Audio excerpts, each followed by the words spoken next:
kerja kami dengan judul Model dan Simulasi Pemrograman Linear. Saya Novena Pascuala dengan NPM 51230092. Saya Mary Kristiana Manisapu dengan NPM 51210053. Saya Gregory Sobe dengan NPM 51230105. Saya Ruben Luka dengan NPM 51230072. Sekian dari perkenalan kami, berikutnya kita lanjut pada materi. Baik, yang pertama adalah latar belakang dalam pengambilan keputusan pada bidang teknologi informasi dan sistem informasi sering dihadapkan pada permasalahan optimasi yang melibatkan keterbatasan sumber daya seperti biaya, waktu, dan tenaga kerja. Untuk memperoleh solusi terbaik secara sistematis, diperlukan suatu metode matematis yang mampu memodelkan permasalahan tersebut dengan jelas. Pemrograman linear merupakan metode optimasi yang dapat digunakan untuk memaksimalkan atau meminimalkan suatu fungsi tujuan dengan memperhatikan kendala-kendala yang ada. Melalui model dan simulasi pemrograman linear, berbagai alternatif keputusan dapat dianalisis sehingga diperoleh solusi optimal dan efisien yang rasional dalam mendukung pengambilan keputusan. Yang kedua ada teori pemrograman linear atau linear programming. Teori yang digunakan dalam penelitian ini adalah teori pemrograman linear, yaitu metode optimasi matematis yang bertujuan untuk menentukan nilai maksimum atau minimum dari suatu fungsi tujuan linear dengan memperhatikan sejumlah kendala yang juga bersifat linear. Teori ini didasarkan pada asumsi linearitas, kepastian deterministik, proporsionalitas, dan non-negativitas variabel keputusan.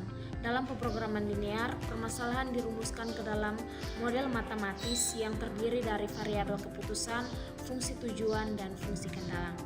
Untuk memperoleh solusi optimal digunakan metode simplex, yaitu algoritma yang menyelesaikan yang bekerja secara iteratif dengan mencari solusi terbaik pada daerah layak hingga mencapai nilai optimal. Teori ini banyak diterapkan dalam bidang teknologi informasi dan sistem informasi untuk mendukung pengambilan keputusan yang efisien dan rasional. Yang ketiga, kita masuk pada metode simplex. Metode simplex ini adalah algoritma matematika yang dirancang untuk memecahkan masalah pemrograman linear. Dengan kata lain, ia berusaha untuk menemukan solusi optimal, baik memaksimalkan atau meminimalkan terhadap masalah yang memiliki kendala linear. Misalnya, jika sebuah perusahaan ingin memaksimalkan keuntungan dengan memproduksi berbagai produk dengan keterbatasan sumber daya tertentu, algoritma ini membantu menemukan kombinasi terbaik produksi. Nah, ada beberapa langkah menggunakan metode simplex. Yang pertama, merumuskan model pemrograman linear. Yang kedua, mengubah model bentuk standar. Yang ketiga, menyusun tabel simplex awal. Dan yang keempat, ada terdiri dari 4 tahap juga. Yang pertama, menentukan kolom kunci atau pivot column.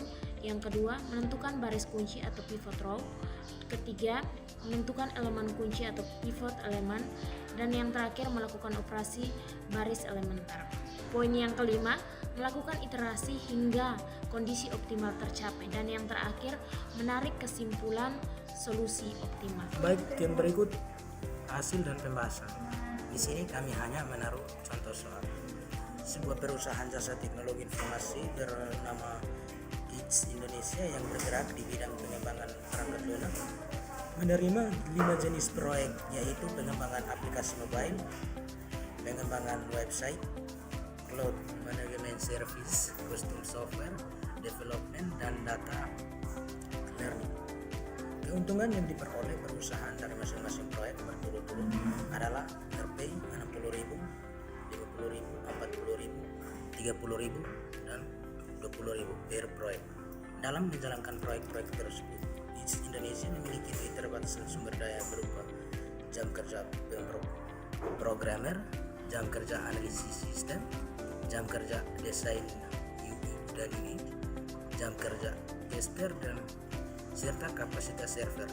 Kapasitas maksimum yang tersedia masing-masing adalah 6, 5, dan 6 satuan. Setiap jenis proyek membutuhkan sumber daya yang berbeda-beda dengan rincian sebagai berikut.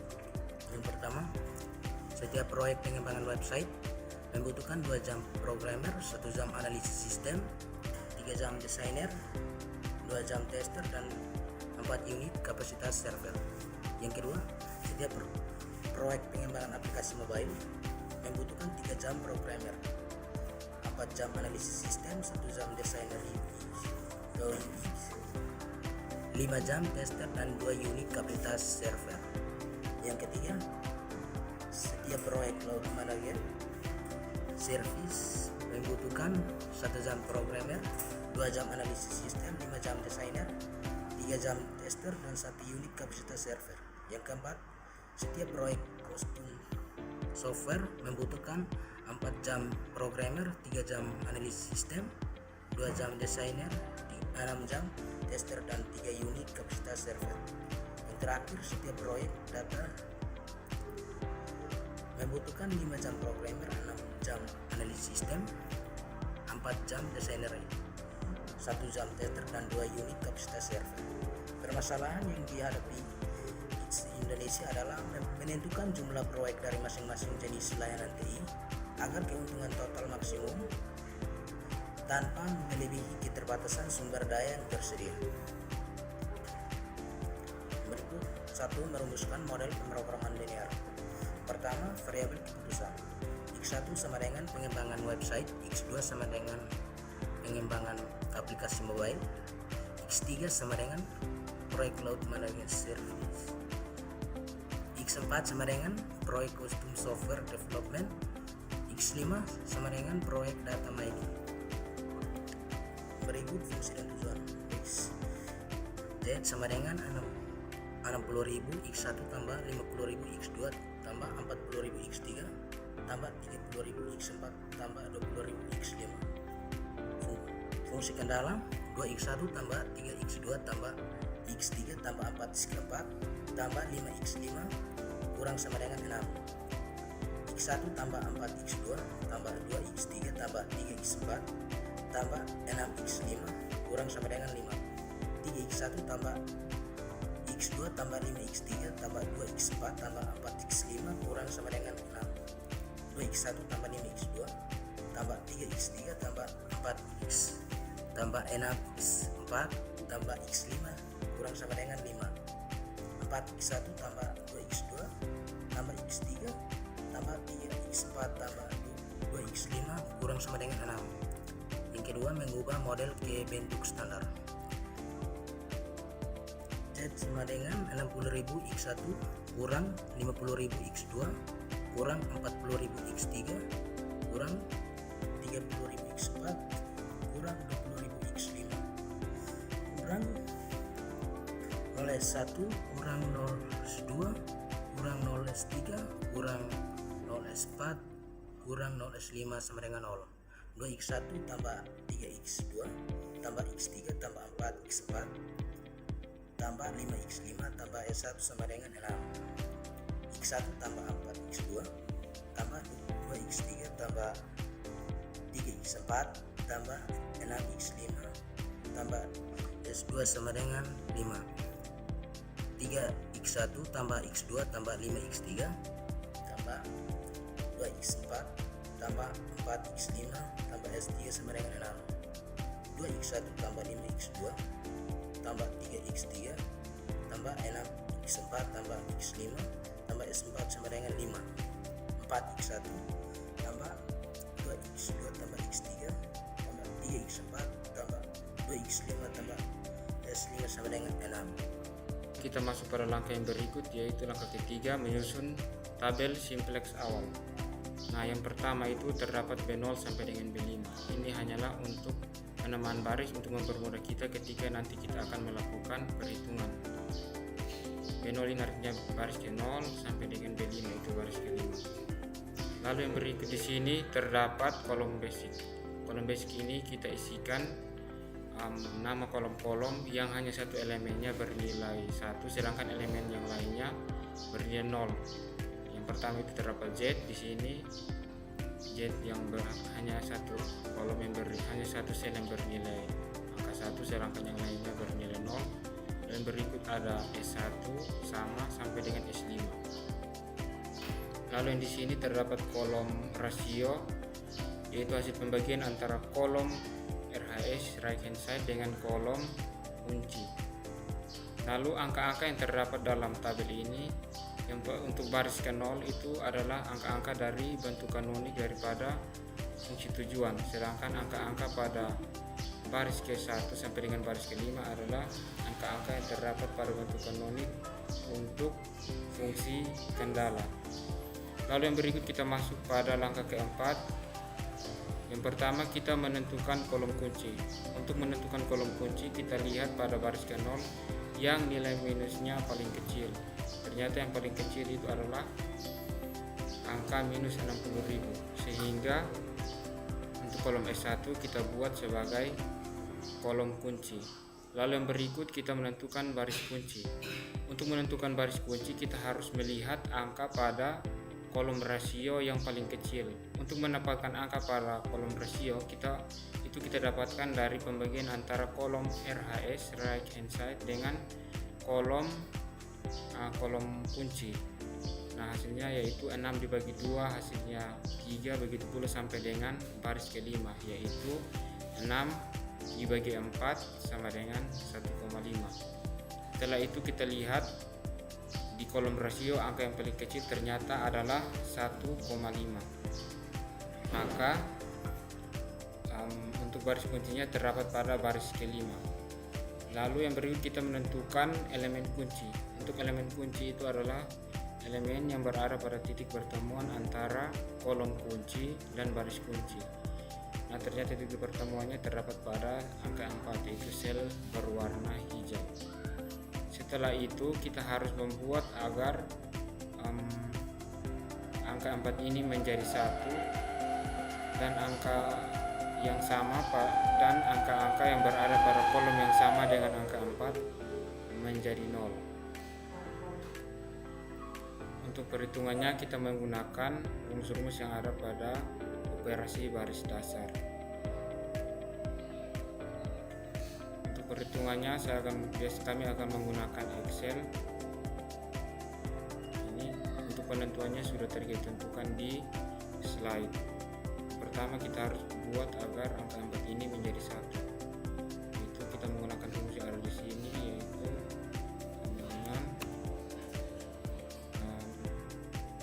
B5 dibagi dengan 4. Kita pakai saja kembali yang ini, lalu kita kunci agar semua angka pada baris ke-5 dibagi dengan angka 4. Kita enter. Setelah itu kita drag RHS.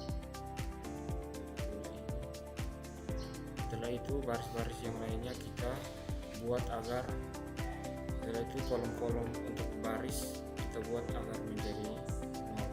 Itu sama dengan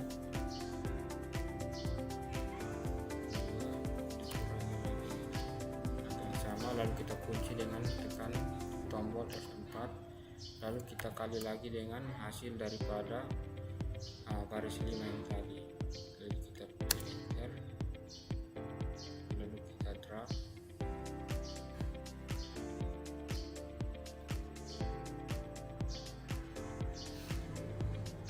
Begitu pula dengan baris-baris yang berikutnya.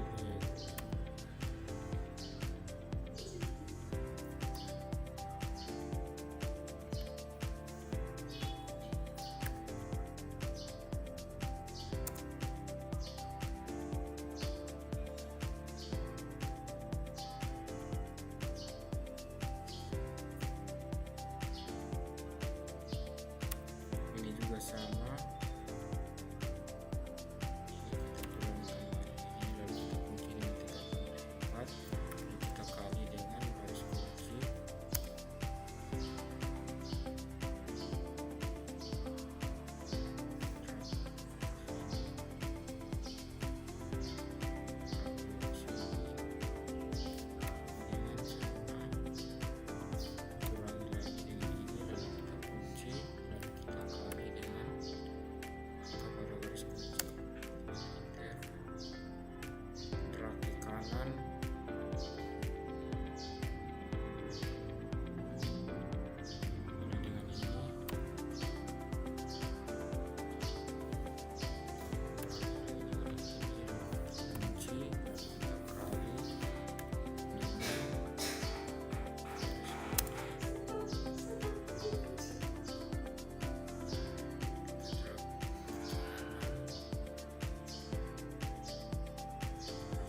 Setelah itu kita akan melakukan iterasi lagi, tapi sebelumnya kita harus menentukan kolom kunci dan baris kunci.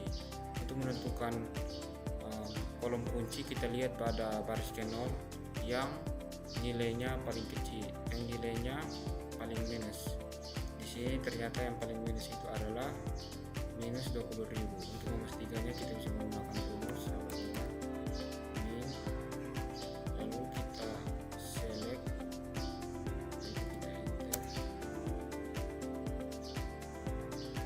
Oh maaf, ternyata yang paling kecil itu adalah minus 25.000.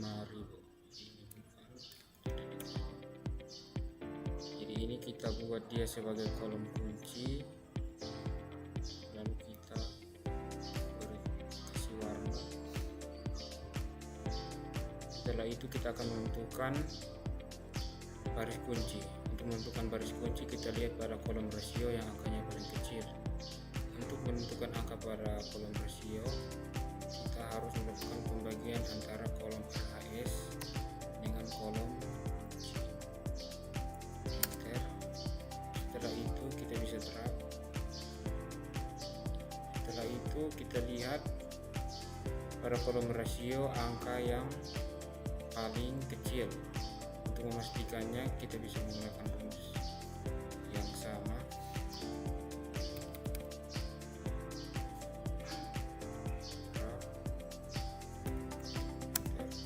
Ternyata yang paling kecil itu terdapat pada baris ke-3. Kita berikan warna.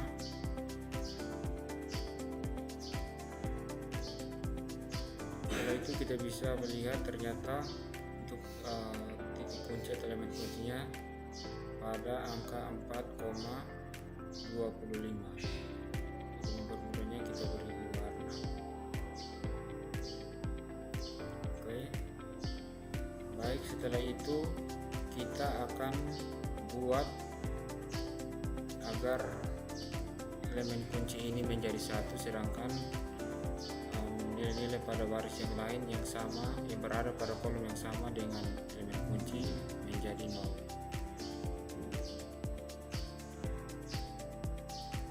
Untuk itu kita langsung saja melihat yang di slide agar lebih cepat. Untuk iterasi kedua seperti ini. Lalu setelah kita melakukan perhitungan hasil pada tabel kedua, maka hasilnya seperti ini. Begitu pula sampai pada iterasi ketiga. Baik, yang berikut adalah iterasi keempat. Untuk hasilnya silakan pada lihat gambar yang sudah ditampilkan. Yang keenam adalah menarik kesimpulan solusi optimal. Berdasarkan hasil penyelesaian model pemrograman linear menggunakan metode simplex, diperoleh nilai variabel keputusan sebagai berikut. X1 sama dengan 1,27, X2 sama dengan 0,26, dan X3 sama dengan 0,38, sedangkan X4 sama dengan 0 dan X5 sama dengan 0. Hal ini menunjukkan bahwa untuk memperoleh keuntungan maksimum, perusahaan sebaiknya mengerjakan proyek pembuatan website, aplikasi mobile, dan cloud manager service, sementara proyek custom software development, data, and machine learning tidak dikerjakan. Dengan kombinasi tersebut, perusahaan mampu memanfaatkan sumber daya yang tersedia secara optimal tanpa melampaui batas kapasitas, sehingga diperoleh keuntungan maksimum sebesar 104.794,52. Yang berikut adalah kesimpulan. Berdasarkan pembahasan yang telah dilakukan, dapat disimpulkan bahwa pemrograman linear merupakan metode yang efektif dalam membantu pengambilan keputusan optimasi, khususnya pada permasalahan yang melibatkan keterbatasan sumber daya.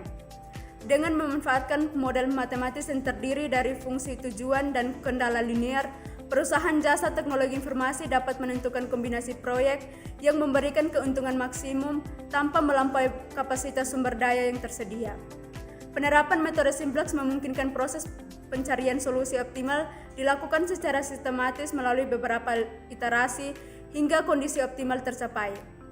Hasil simulasi menunjukkan bahwa pemrograman linear tidak hanya membantu meningkatkan efisiensi penggunaan sumber daya, tetapi juga mendukung pengambilan keputusan yang rasional, terstruktur, dan berbasis perhitungan matematis yang jelas dalam bidang teknologi informasi dan sistem informasi.